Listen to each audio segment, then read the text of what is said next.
بسم اللہ الرحمن الرحیم نحمده ونصلي على رسوله الكريم اما بعد اعوذ باللہ من الشیطان الرجیم بسم اللہ الرحمن الرحیم رب اشرح لی صدری ویسر لی امری واحلل عقدۃ من لسانی یفقہوا قولی۔ میرے سب دوست احباب کو السلام علیکم۔ کل کے دن میں نے ایک ویڈیو تیار کی شب برات کے موضوع پر، لیکن شاید اس ویڈیو میں جو کہنا چاہتا تھا وہ واضح الفاظ میں آپ تک پہنچا نہ پایا۔ شاید جو الفاظ اور ان الفاظ کی ترجمانی آپ کے سامنے ہونا چاہیے تھی، شاید اس میں کچھ کمی رہ گئی۔ تو میں نے سوچا آج پھر آپ کے سامنے ایک بار بیٹھ جاؤں اور ایک مختصر سی ویڈیو بنا دوں جس میں وہ کنسیپٹ واضح کرنے کی کوشش کروں جو میں کل کہنا چاہتا تھا۔ بات یاد رکھیے گا، دو پہلو ہیں شب برات کے حوالے سے، دو پہلو۔ پہلی بات کہ کیا شعبان کے مہینے اور 15ویں رات شعبان کی، جسے عام الفاظ میں نصف شعبان کی شب یا شب برات کہا جاتا ہے، ان کی کوئی فضیلت ہے؟ تو یقیناً ایسی احادیث موجود ہیں صحیح بخاری صحیح مسلم میں، جس میں نبی کریم صلی اللہ علیہ وسلم نے اس مہینے کی فضیلت سے بھی آگاہ فرمایا۔ اس مہینے کے اندر کثرت سے روزے رکھنے کا آپ صلی اللہ علیہ وسلم کے ذکر بھی ملا، اور اس رات کی فضیلت کے بارے میں بھی نبی کریم صلی اللہ علیہ وسلم سے کئی احادیث موجود ہیں۔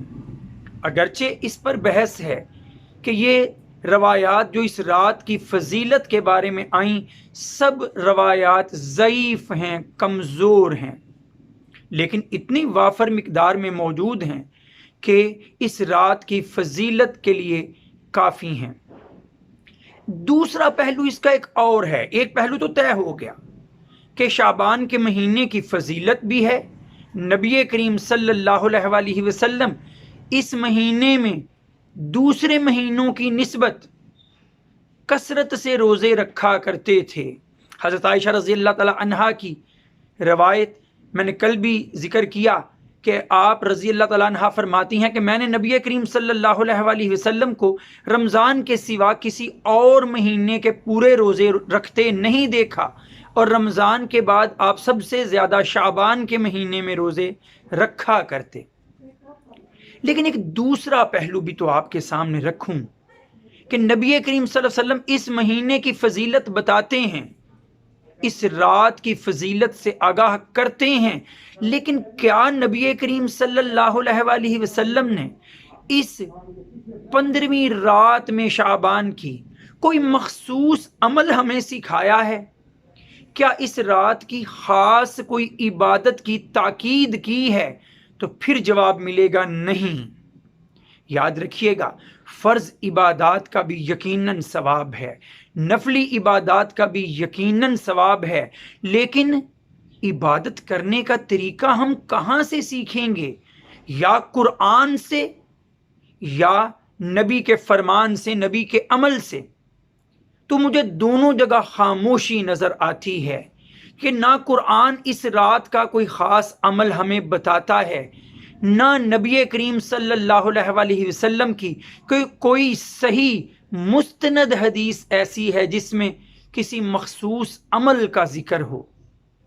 تو جو مغرب کے وقت چند نوافل پڑھنے کا ہم ذکر سنتے ہیں، مختلف نیازیں پکانے کا ذکر سنتے ہیں، ہم نوافل اور اس دن کے مخصوص روزے کا ذکر سنتے ہیں، تو میں نے محض یہ عرض کیا آپ کے سامنے کہ نبی کریم صلی اللہ علیہ وسلم ہر مہینے کے ایام بیز، روشن دن 13، 14، 15 ان کا روزہ رکھا کرتے تھے۔